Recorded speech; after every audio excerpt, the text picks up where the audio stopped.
ঐক্য জবাব দিল না। মেয়ের লালাপ আধুরে মুখটা স্নেহময় দৃষ্টিতে দেখল চোখ ভরে। হঠাৎ প্রসঙ্গ বদলে প্রশ্ন করল, আমাজান, জন্মদিনে কি চাই তোমার? অফা চোখ বড় বড় করে উৎসুক গলায় শুধায়, জন্মদিনে বাচ্চারা যা চায় তাই পাওয়া যায় পাপ্পা? হ্যাঁ বাবা, বাবা তোমার সেই কোনো ইচ্ছা পূরণ করার সর্বাত্মক চেষ্টা করব। এবার বলো কি চাই তোমার? অফা টলটলে উদ্ভাসিত চোখে তাকিয়ে আধো গলায় নিজের ইচ্ছেটি জানায়, তাহলে সুইটি আন্টিকে আমার মাম্মা বানিয়ে দাও না পাপ্পা। ঐক্য থমকে যায়। বিস্ময়ে বিশিষ্ট ফেলফেলে দৃষ্টি তার মেয়ের নিষ্পাপ আননে ঢোক গিলে প্রশ্ন করল ধীরে, তুমি সুইটি আন্টিকে কেন এত ভালোবাসো? অফা নিষ্পাপ কণ্ঠে বলল, কেমন ভালো? মাম্মামের মতো ভালো। ঐক্যর বুকের উচ্চাটন বেড়ে যায়। স্বস্তি আর ভালো লাগায় ভরে ওঠে হৃদয়ের প্রতিটি কোণা। যেই কোণাগুলো এতদিন হাহাকারে ডুবে থাকতো, পাপার কাছ থেকে কোনো উত্তর না পেয়ে ওয়াফা চোখ তুলে তাকায়। দেখে বেখেলে ডুবে আছে ঐক্য। ওয়াফা নিজের ছোট্ট হাতটা তুলে ঐক্যর খসখসে পুরুষালী গালে রাখে। পাপ্পা, জি আমাজান। কাল তুমি নিয়ে আসবে সুইটি আন্টিকে? ঐক্য কোনো উত্তর দেয় না। ওয়াফার ঐক্যর টি শার্ট মুঠো ধরে ঝাঁকিয়ে বলে, ও বাবা বলো না। ঐক্য একটা ঢোক গিলে হাসলো।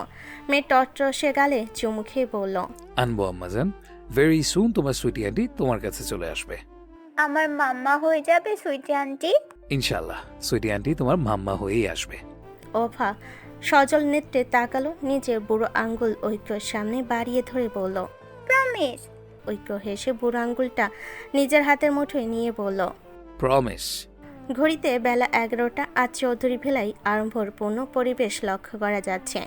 এবারই প্রথম এবং একমাত্র আদরের দুলালির আজ জন্মদিন। তাই বাড়ি করতে জোবেদা চৌধুরী থেকে কন্যার পিতা ঐক্য চৌধুরী অবধি সবে মহাব্যস্ত সময় কাটাচ্ছে। যার জন্য এত আয়োজন। সেই ছোট্ট ওয়াফা ভীষণ খুশি খুশি মনে তার জন্য সবার এত তৎপরতা আর আয়োজন দেখছে। যদিও প্রতি জন্মদিনে ঐক্য তার কলিজার টুকরা আম্মাজানের বিশেষ দিনটিতে আয়োজনে কোনো কমতি কোনো দিন রাখিনি, কিন্তু ছোট্ট ওয়াফা তখন এতটা বুঝতো না জন্মদিনের মানে। তবে 6 বছরে একটু একটু বুঝতার ওয়াফা এবার বেশ উচ্ছ্বাসিত তার জন্মদিন নিয়ে। কারণটা বিশেষ কি? তন্মধ্যে জোবাইদা চৌধুরী একটা বিশাল থালা রেডি করে টেবিলে রাখেন। আদুরে সুরে নাতনিকে ডাকলেন, কই আমার ওয়াফার দাদু সোনা কই? ঐক্য হেসে ওয়াফাকে কোলে তুলে নিয়ে চেয়ারে বসিয়ে দিয়ে বলল, আসুন আমাজান, আপনার দাদুমণি আপনার জন্য অনেক ডেজার্ট আইটেম করেছে। জোবেদা চৌধুরী 10-12 পদের আইটেম দিয়ে একটা থালা সাজিয়ে এনেছেন। ঐশী ফ্রিজ থেকে একটা রেড ভেলভেট কেক এনে টেবিলে রাখে, বলে, মামুনি আগে কেকটা কাটো। ওয়াফা চোখ পিটপিট করে তাকিয়ে শুধায়, কেক পার্টিতে কাটবো না পিপি? তখন তো আরেকটা কাটবে মামুনি, এখন এটা কাটো। তুমি তো 12টার আগেই ঘুমিয়ে গেলে, তাই এখন বাসি কেকটা কাটতে হবে। নাও ক্যান্ডেলে ফু দাও। ওয়াফা খুশি মনে কেকটা কাটলো। সবে সমস্বরে তাকে হ্যাপি বার্থডে উইশ জানায়। ওয়াফা নিজেও খুশিতে হাততালি দেয়। ঐক্যর বুক জড়িয়ে যায় মেয়ের হাসি মুখ দেখে। ঐক্য দোয়া করে তার আমাজানের এই অকৃত্রিম নিষ্পাপ ভাসটা যেন সবসময় খেলে যায় অধরে। ওয়াফা উৎকৃপ স্বরে বলল, আমার বার্থডে গিফটটা দেবে না তোমরা? জোবেদা চৌধুরী অধর বিস্তৃত করে হেসে বলেন, অবশ্যই দেবো দাদু ভাই। রেনু, আমার রুম থেকে ব্যাগটা নিয়ে আসো তো। আসতেছি আম্মা। রেনু রুম থেকে একটা ব্যাগ নিয়ে জোবেদা চৌধুরীর হাতে দেয়। তিনি ব্যাগটা ওয়াফার দিকে বাড়িয়ে ধরে বলেন, এই নাও দাদু ভাই, তোমার জন্মদিনে দাদুমণির তরফ থেকে ছোট্ট তফা। ওয়াফা এক প্রকার ছিনিয়ে নেয় সুন্দর মতো র্যাপিং করা ব্যাগটা। কৌতূহল উত্তেজনার সহিত ছোট ছোট হাতে টেনে হিসড়ে খুলতে চায়। সবে হাসলো ওর কাণ্ডে। ঐক্য টেবিল থেকে কেচি নিয়ে সুন্দর করে ব্যাগটার র্যাপিং পেপারগুলো কেটে দিল। ভেতর থেকে বের হলো একটা হাতে বোনা উলের সুন্দর সোয়েটার। তারপর অনেক সুন্দর কুশি কাটার তৈরি রোজের ডিজাইন করা। বোঝা যাচ্ছে জোবেদা চৌধুরী অনেক যত্ন আর সময় নিয়ে এটি তৈরি করেছেন। পছন্দ হয়েছে দাদু? অনেক পছন্দ হয়েছে দিদুন। ওয়াফা দেরি না করে সাথে সাথে এটা পরে নেয়। যদি ওর ছোট্ট শরীরে সোয়েটারটা একটু বড় হয়ে গিয়েছে, তবুও নাদুস নুদুস ওয়াফার শরীরে সোয়েটারটার সৌন্দর্য দ্বিগুণ বৃদ্ধি করেছে। ঐশী ওয়াফার হাসি মুখ দেখে বলল, মামুনি পিপ্পির থেকে গিফট নেবে না? ওয়াফা উৎসুক চোখে চেয়ে বলল, দাও দাও, আমার গিফটটা দাও। ঐশী সার্ভেন্ট দুজনকে ইশারা করে। তারা ওর ইশারা পেতেই রুমে ছোটে, যেন আগে থেকে ওদের বলে রাখা হয়েছে সব কিছু। বল ব্যয়ে চারজন মিলে একটা বড় র্যাপিং পেপারে মোড়ানো বক্স ধরে সাবধানে সিঁড়ি বেয়ে নামায়।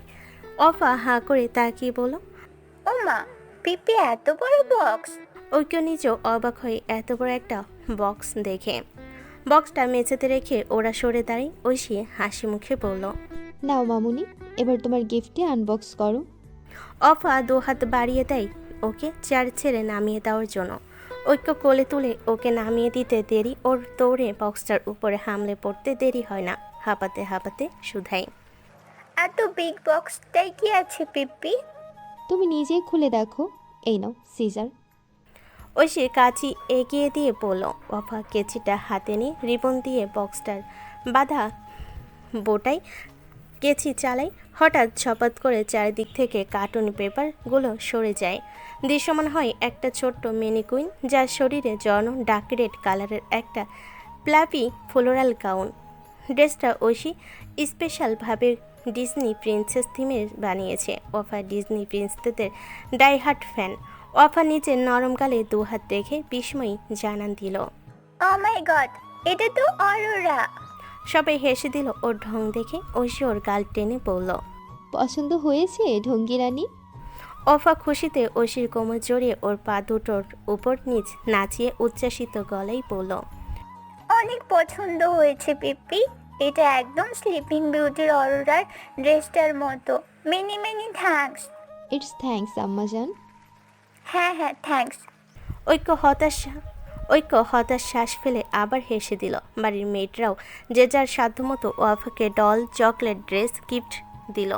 ঐক্য ঐশীকে ফিসফিসিয়ে জিজ্ঞেস করলো, তুই জানলি কি করে বুড়ির পছন্দের কথা? ঐশী মুখ বাঁকিয়ে বলল, ওসব মেয়েদের ব্যাপার স্যাপার তুমি বুঝবে না। আগে বিয়ে করে মেয়ের জন্য একটা মা নিয়ে আসো, দেখবে মেয়ের কি পছন্দ মাই বলে দেবে। ঐক্য কিছু বলল না। ভেতর থেকে চাপা দীর্ঘশ্বাস বের হলো। সবই তো নিজেদের গিফট দিয়ে দিল, কিন্তু ঐক্যর গিফট, যেটা তার মেয়ে কাল অবচেতন মনে তার কাছে চেয়েছে, কিভাবে পাইয়ে দিবে তার কলিজার অতি আকাঙ্ক্ষিত উপহারটা? কিভাবে? আয়নার সামনে আনমনা হয়ে তৈরি হচ্ছে ঐক্য। চারিদিকে তার বিশেষ খেয়াল নেই। শার্টের বোতাম লাগাতে লাগাতে কোথায় যেন হারিয়ে গিয়েছে। ভাইয়া, আম্মু বলেছে গেস্টদের লিস্টটা আরেকবার চেক করতে। বলতে বলতে ঐশী ঘরে প্রবেশ করে দেখে ঐক্য ভাবনার জগতে হারিয়ে আছে। ঐশী ভুল কুচকে ফের ডাকলো, ভাইয়া কোথায় হারালে? ঐক্য স্বয়ংবিদ ফিরে ব্যস্ত হাতে শার্টের অবশিষ্ট বোতামগুলো লাগিয়ে বলল। Let me check. ঐক্য লিস্টটা নিয়ে কাউচে বসে চোখ বোলায়। শহরে পরিচিত রিলেটিভ অফিসের স্টাফ ওয়াফার ফ্রেন্ডস মিলে প্রায় 1200+ ইনভাইট করা হয়েছে। ঐক্য আয়োজনে কোনো কিছুতেই ত্রুটি রাখতে চায় না। ঐশী রুমের চারিদিকে তাকায়। হঠাৎ ওর লোচন স্থির হয়ে ড্রেসিং টেবিলের উপর র্যাপিং করা ছোট্ট একটা বক্সে। ঐশী ব্যগ্র পায়ে বাক্সটা হাতে নিতে উল্টে পাল্টে দেখে। আগ্রহী গলায় জিজ্ঞেস করে, ভাইয়া এটা কি? তুমি কিনেছো অফার জন্য? ঐক্য সেদিকে কপাল কুচকে তাকিয়ে স্থির হয়ে যায়। ঐক্য থেকে কোনো জবাব না পেয়ে ঐশী ফের শুধায়। কি হলো ভাইয়া? ঐক্য থতমত মুখে বলল, এটা মাহিরা দিয়েছে, ওয়াফার জন্মদিনের উপহার। ঐশী হতবাক বনে যায়। মা হীরা দিয়েছে মানে? কখন? ঐক্য মনে পড়ে কালকের ঘটনাটি। অফিসে নিচের কেবিনে বসে কিছু গুরুত্বপূর্ণ ফাইল চেক করছিল ঐক্য। এমন সময় সামনে টেলিফোনটা বেজে ওঠে তার স্বরে। ঐক্য কাজ জারি রেখে ফোন রিসিভ করে কানে ধরে হ্যালো বলল। ওপাশে কর্মরত রিসেপশনিস্ট বলে উঠল, স্যার, একজন আপনার সাথে মিট করতে চাই, ইমার্জেন্সি। ঐক্য কপাল কুচকে জিজ্ঞাসা করে, কে? নাম বলেনি স্যার, বলেছে আপনার ফ্রেন্ডস। ঐক্য আপন মনে বিড়বিড়ায়, ফ্রেন্ডস? তারপর বলল, আচ্ছা পাঠিয়ে দাও। কাছে দরজাটা খুলে হিলের ঠকঠক শব্দ মেঝে মারিয়ে কেউ ঐক্যর কেবিনে প্রবেশ করে। নিমিষে মেয়েলি পারফিউমের মৃদু সুগন্ধে ভরে ওঠে ঐক্যর শীতাতপ নিয়ন্ত্রিত কক্ষটি। মেয়েলি সুবাস নাসারন্ধে প্রবেশ করতে ঐক্য ল্যাপটপ থেকে চোখ তুলে তাকিয়ে সম্পূর্ণ স্তব্ধ হয়ে যায়। চোখের সামনে দৃশ্যটি ওর কাছে নিছক স্বপ্ন মনে হয়। মাহিরা, তার এককালের প্রেয়সী, তার প্রাক্তন অর্ধাঙ্গিনী, যাকে হৃদয়ের সবটুকু অনুরাগ দিয়ে ঐক্য ভালোবেসেছিল, বিনিময়ে পেয়েছিল জঘন্য রকম ধোঁকা, যার অনলে ঐক্য নিজেকে পুড়িয়েছে বছর পর বছর। মাহিরার মুখের মাস্কটা নামিয়ে মুচকি হাসলো। ঐক্য ঢোক গিলে তারপর চোখ নামিয়ে নিল। আজ প্রায় 4 বছর পর ওরা সরাসরি একে অপরকে দেখছে। যদিও জনপ্রিয় মডেল হওয়ার সুবাদে বহুবার চাকচিক্যময় মাহিরাকে সোশ্যাল মিডিয়ায় বহুবার দেখা হয়েছে, কিন্তু সামনাসামনি 4 বছর পর এই প্রথম দেখল। মাহিরা নিজের লিপস্টিক পরা ঠোঁট নাড়ি হেসে জিজ্ঞেস করলো, কেমন আছিস ঐক্য? সেই পুরনো সম্বোধন যেন এখনও দুজন একে অপরের পুরনো বন্ধুটি রয়ে গিয়েছে। ঐক্যর হাসপাস লাগতে শুরু করে। অনুভব করলো প্রাক্তনকে সামনাসামনি ফেস করার মতো মানসিক শক্তি ঐক্য এখনও জুগিয়ে উঠতে পারেনি। পরক্ষণেই মানসপটে অকমর স্বাদ ভেসে ওঠে আবৃত্তি নামক এক রমণী তেজিয়ান আনন। নিজের প্রাক্তনের সামনেও আবৃত্তি নিজেকে কঠোরভাবে সামলে রাখার অটুট শক্তি ঐক্যকেও মুহূর্তে শক্তি দিল। ওই মুহূর্তেই আবৃত্তি সেই কঠোর ভাবমূর্তি ঐক্যকেও দারুণভাবে প্রভাবিত করল। তড়িৎ নিজেকে সামলে নিল সে। মাহিয়ার প্রশ্নের স্বাভাবিক উত্তরে নিজেও বলল, I am very fine today. ব্যাস বিপরীতে মাহিরাকে ভালো খারাপ কিছু জিজ্ঞেস করলো না। মাহিরা মনে মনে বেশ অপমানিত হলো। ভাবেনি ওকে চাক্ষুষ দেখো ঐক্য এতটা নির্লিপ্ত থাকবে। তুই কি ভেবেছিস কুটনি ঐক্য তোকে দেখে কোলে তুলে নাচবে? মাহিরা জোরপূর্বক হেসে বলল। বসতে বলবি না? ঐক্য মনে পড়ার মতো করে বলল, ও প্লিজ সিট। তো কী দরকারে এসেছিস? প্লিজ ডোন্ট মাইন্ড, আমার অনেক গুরুত্বপূর্ণ কাজ আছে। সো কিছু বলা থাকলে জলদি বললে ভালো হয়। অপমানে সুন্দর মুখটা লাল হয়ে ওঠে মাহিরার।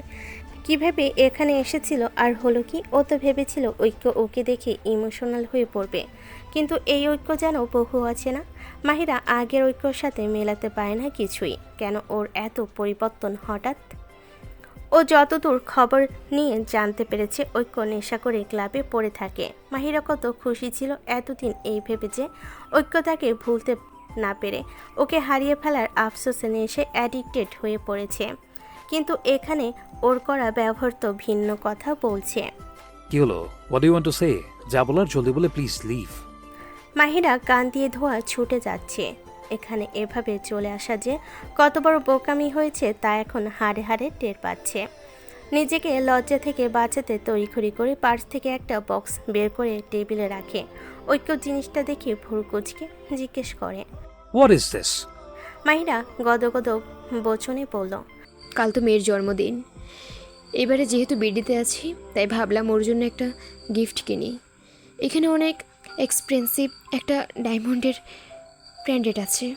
মাহিরা মনে মনে ভীষণ ভয় পাচ্ছে। ঐক্য যে হাবভাব দেখছে বক্সটা না আবার ছুঁড়ে ফেলে দেয়, তাহলে অপমানের যেটুকু বাকি আছে সেটুকু পুরো হয়ে যাবে। কিন্তু ওকে অবাক করিতে ঐক্য তেমন কিছুই করলো না, বরং শান্ত কণ্ঠে বলল, উপহার দামি বা কম দামি দিয়ে বিচার হয় না।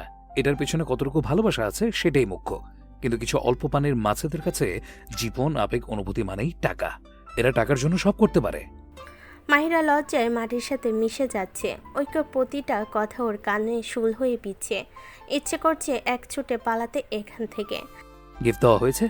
মাহিরা বিভ্রান্ত হয়ে তাকায়। ঐক্য নিজের সিংহাসনে নেয় চেয়ারে মাথা এলিয়ে পড়ল। Now you can go please. হাত দিয়ে দরজার দিকে ইশারা করে বলল ঐক্য। মাহিরা থমথমে মুখে নিজের পার্সটা হাতে নিয়ে বিড়াল পায়ে বের হয়ে যায়। মাহিরা যেতেই ঐক্য টেবিলে থাকা পেপার ওয়েটটা প্রচণ্ড রাগে মেঝেতে ছুঁড়ে মারে।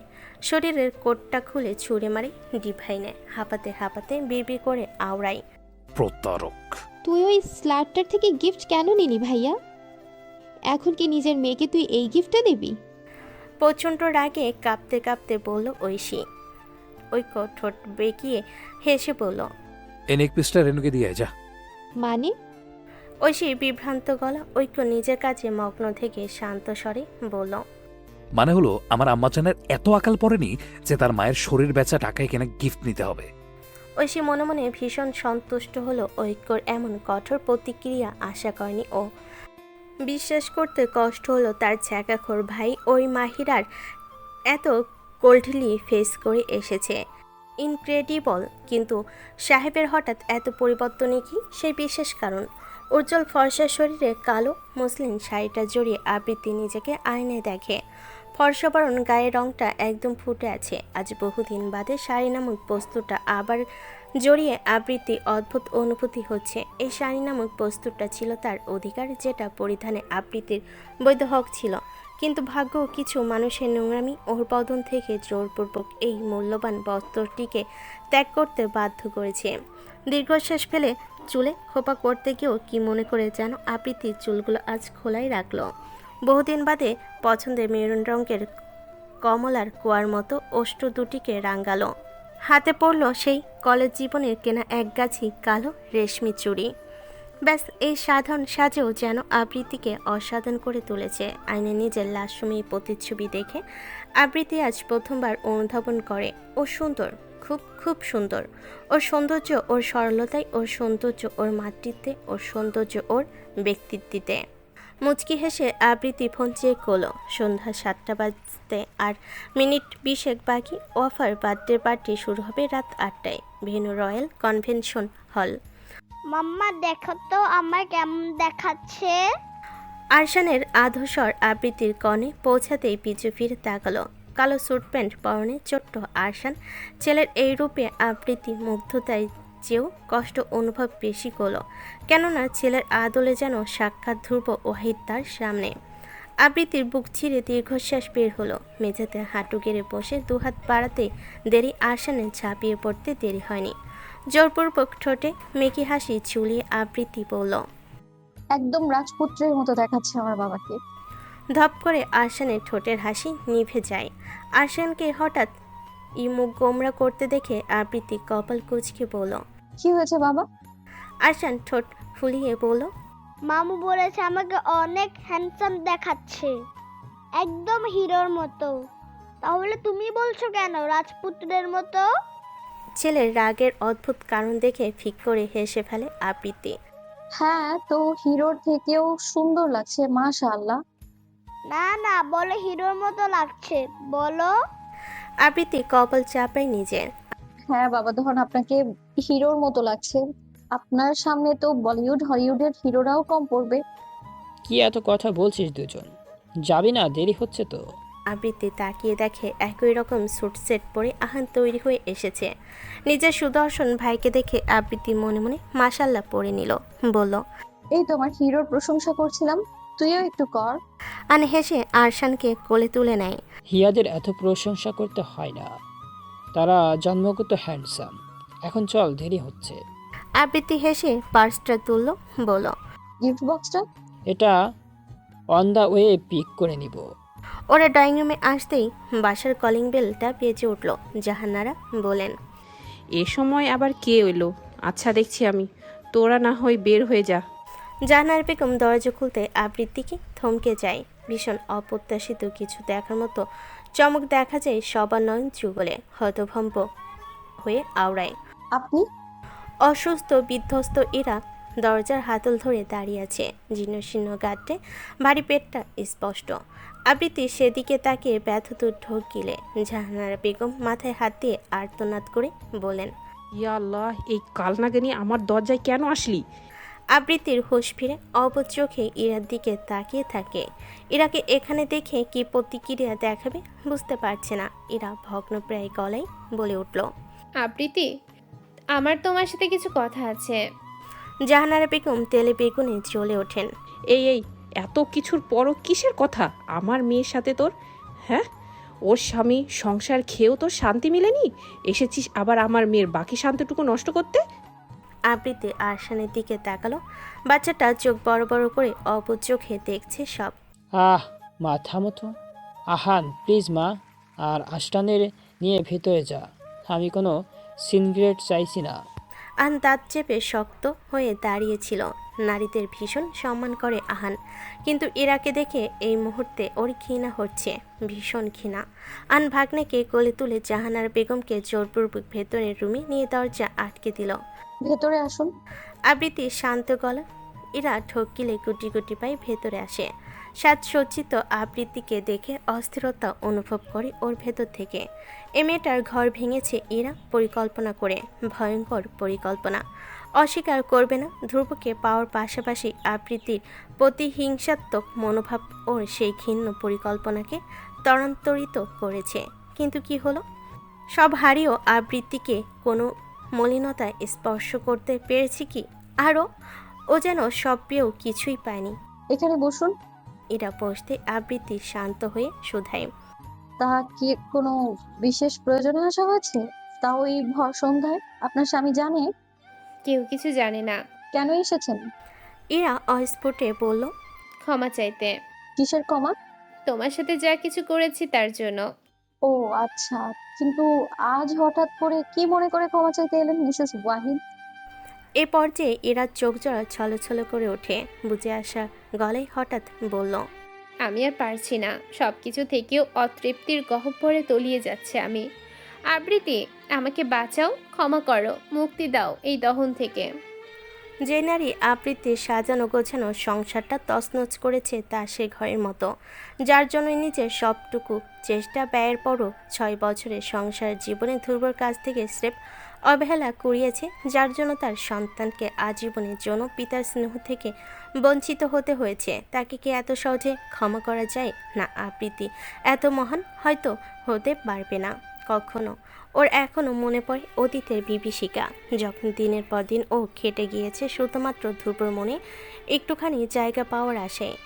মা বলে পুরুষের মন নাকি মোমের মতো, নারীর ভালোবাসায় সেই মোম গলতে বাধ্য, কিন্তু ওর ভালোবাসা পাটেনি নিজের স্বামীর বুকে একটুখানি জায়গা করে নিতে, হয়তো তাকে পেতেই দেওয়া হয়নি। আবৃত্তি, আমি জানি আমি তোমার সাথে অনেক অন্যায় করেছি। না না, অন্যায় না, এটা পাপ। হ্যাঁ পাপ, কিন্তু বিশ্বাস করো আমি এটা করতে চাইনি। আমি তো ধ্রুবকে বিয়ে করে ফেলেছি শুনেই অনেক দূরে এই শহর ছেড়ে দিয়েছিলাম। অনেক কষ্টে সময়ের সাথে নিজেকে সামলে নিয়েছিলাম, কিন্তু 1.5 বছর পরে যখন ধ্রুবকে আবার সামনাসামনি দেখলাম, আমার সকল সংযম গুড়িয়ে গেল। মনের মধ্যে আবার লোভ জাগলো ধ্রুবকে পাওয়ার। এরা হাঁপাতে হাঁপাতে এটুকু বলে শ্বাস নিতেও পারল না। আবৃত্তি ফোঁস করে একটা দীর্ঘশ্বাস ছেড়ে বলল। আমরা নারীরা না একজন পুরুষের থেকে অধিকতর নিকৃষ্ট, জানেন? একজন নারী নিজ মনে আরেকজন নারীর প্রতি এত পরিমাণ হিংসা পুষে রাখে যে সেই হিংসাটা চরিতার্থ করতে আরেক নারীর সুখের সংসার ছিনিয়ে নিতেও না দ্বিধাবোধ করে না। তার হিংসার অনলে বিনষ্ট হয়ে যায় আরেক নারীর সকল সুখ। কি বলতে চাইছো তুমি? এরা তুতলে জিজ্ঞাসা করলো। আবৃত্তি অত্যন্ত শান্ত গলায় বলে উঠল। আপনার আসলে ধ্রুবকে দেখার পর তাকে আবার পাওয়ার লোভের চেয়েও ধ্রুবকে আমার সাথে দেখে মেনে নিতে পারেনি। এরা বিদ্যুৎ স্পৃষ্টের ন্যায় চমকে ওঠে। আজ যেন আবৃত্তি নয়, বরঞ্চ একটা আরশি দাঁড়িয়ে আছে, যেথায় ওর পাপগুলো স্বচ্ছ কাছে নেই দৃশ্যমান। এরা কম্পিত গলায় বলল। মিথ্যে, আমি ধ্রুবকে ভালোবাসি। আর ভালোবাসার মানুষকে কি এতই সহজে ভোলা যায়? তুমি তো কখনো ভালোবাসোনি, না হলে বুঝতে আমার সিচুয়েশন। আবৃত্তি মলিন হেসে বলে। ঠিকই বলেছেন, আমি কখনো ভালোবাসিনি। কি করে বাসতাম বলুন? সেই সুযোগটা যে ধ্রুব কখনো আমাকে দেয়নি। অথবা হতে পারে অনুভূতিটুকু তৃতীয় ব্যক্তির প্রভাবে ভালোবাসায় রূপান্তর হতেই পারেনি। এখানে তৃতীয় ব্যক্তি বলতে কাকে বুঝিয়েছো আবৃত্তি? আমি তৃতীয় ব্যক্তি? অথচ আমি ধ্রুব দুজনকে ভালোবাসতাম। আমাদের ভালোবাসায় তোমাকে জোর করে ঢোকানো হয়েছে। নিজের ভালোবাসা দাবি করা কি অন্যায়? আবৃত্তি কাট গলেই বলল। অবশ্যই অন্যায়। আপনার ভালোবাসা আমার ধর্মীয় এবং আইনগত স্বামী ছিল আমার একচ্ছত্র অধিকার। তাহলে বলুন, হালাল একটা সম্পর্কে আপনার হারাম ভালোবাসার জোর কতটুকু? এরা সোফার কভার খামছে ধরে আবৃত্তির কথাগুলো যেন ফাল হয়ে ওর বুকের মাঝ বরাবর ঢুকছে। একটা কথা কি জানেন? নারীর ছলনা ভয়ঙ্কর, খুবই ভয়ঙ্কর। এরা চোখ তুলে তাকায়। আবৃত্তি ইরার দিকে চেয়েই বলে। ধ্রুবকে আমি কখনো নিষ্পাপ বলিনি, আর না এখন বলবো। ধ্রুব অবশ্যই পাপ করেছে, বাট বাট বাট সেই পাপটা আপনার তুলনায় কিছুটা কম বই কি। মিথ্যে বলবো না, আরশান জন্মের পর থেকেই আমি ধ্রুবর মধ্যে পরিবর্তন দেখতে পেলাম। ও মন প্রাণ দিয়ে সর্বাত্মক চেষ্টা চালিয়ে যাচ্ছিল অতীত ভুলে আমাদের সাথে নিয়ে সামনে এগিয়ে যাওয়ার, কিন্তু ওর সব চেষ্টাকে বুড়ো আঙুল দেখিয়ে আপনি নিজের বিছানো জালে ওকে বাজেভাবে আটকে দিলেন। কি বলতে চাইছো তুমি? আমি কখন? হঠাৎ 2 বছর পর আপনার অকস্মাৎ ঢাকায় ব্যাক করা, তাও আবার শানু ফুপিদের বাড়িয়ে আমাদের দেখার পরপরই নিজের বাড়ি ছেড়ে একদম ধ্রুবর এলাকার ভেতরেই নিজের বাসা নিয়া। এসব কি শুধুই কাকতালীয় ইরা? বলুন, আপনি জানতেন ধ্রুব আপনাকে দেখলেই অপরাধ বোধে হুমড়ে মরবে, আর আপনি ধ্রুবর সেই দুর্বলতাকে নিজের মোক্ষম হাতিয়ার হিসেবে ইউজ করলেন। ধ্রুবকে নিজের পরম বন্ধু বানিয়ে সময় অসময়ে ওর সাথে যোগাযোগ করতেন। ধীরে ধীরে ধ্রুবর আপনার প্রতি আবার উইক হয়ে পড়ে, আর সুযোগ বুঝে আপনি আপনার নোংরা খেলাটা খেলে নিলেন। আবৃত্তি কথা কেড়ে নিয়ে রয়েস হয়ে বলল। এটার হৃৎপিণ্ড চলকে ওঠে, বুদ্ধি হতে নেয় ও ফ্যাল করে চেয়ে থাকে আবৃত্তি চির অবিচল সুচ্ছিরি আননে। সন্ধ্যা 7টা, ধীরে ধীরে লোক সমাগমে ভরে উঠেছে রাজধানীর অত্যাধুনিক রয়্যাল কনভেনশন হলটি। নামি দামি ঐক্যর বিজনেস পার্টনার থেকে শুরু করে ওয়াইফার ক্লাস ফ্রেন্ডরাও নিজেদের বাবা মায়ের হাত ধরে পার্টিতে ঢুকছে। ঐক্যর মামা ও জোবাইদা চৌধুরী মিলে আগত অতিথিদের উষ্ণ অভিবাদন জানাচ্ছেন। বিশাল আকৃতির হলরুমের গিফট টেবিলটা নিমিষেই পূর্ণ হয়ে উঠছে র্যাপিং পেপারে মোড়ানো নানা রকম উপহারের বক্সে।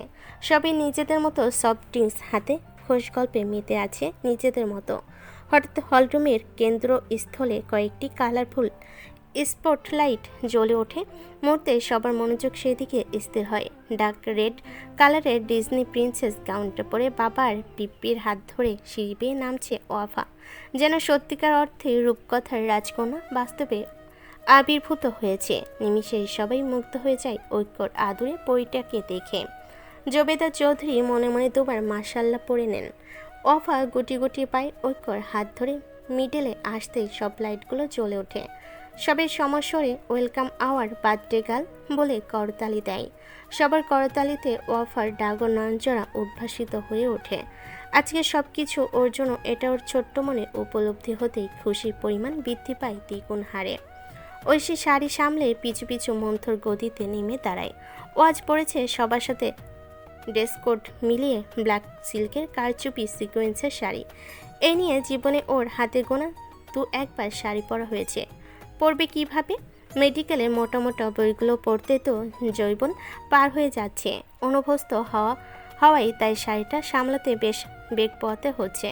ঐশী খেয়াল করলো না দূর থেকে একজোড়া চোখ ওর পা থেকে মাথা মেপে নিচ্ছে মুগ্ধ দৃষ্টিতে। সেই ব্যক্তিটি বিড়বিড় করে বলে, না, মমের পছন্দ খারাপ না, সিরিয়াসলি লুকস প্রিটি।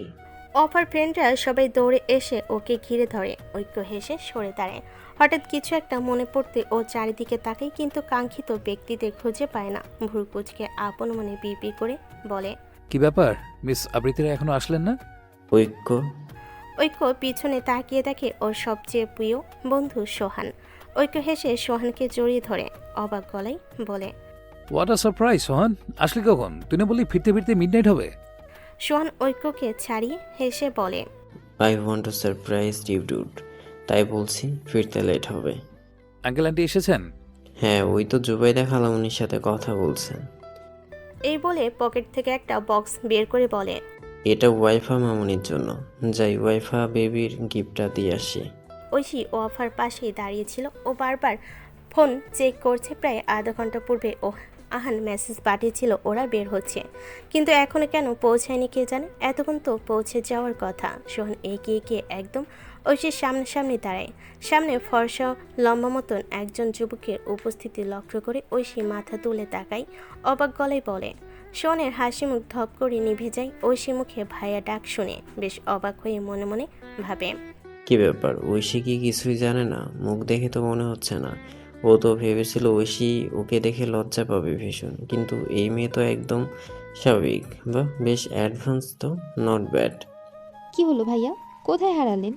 সোহান মুচকি হেসে ঘাড় চুলকে বলল, তোমাদের সারপ্রাইজ দিতে চেয়েছিলাম। ঐশী হেসে বলে, সত্যি অনেক সারপ্রাইজড হয়েছি। তা কেমন কাটছে অস্ট্রেলিয়াতে দিনকাল?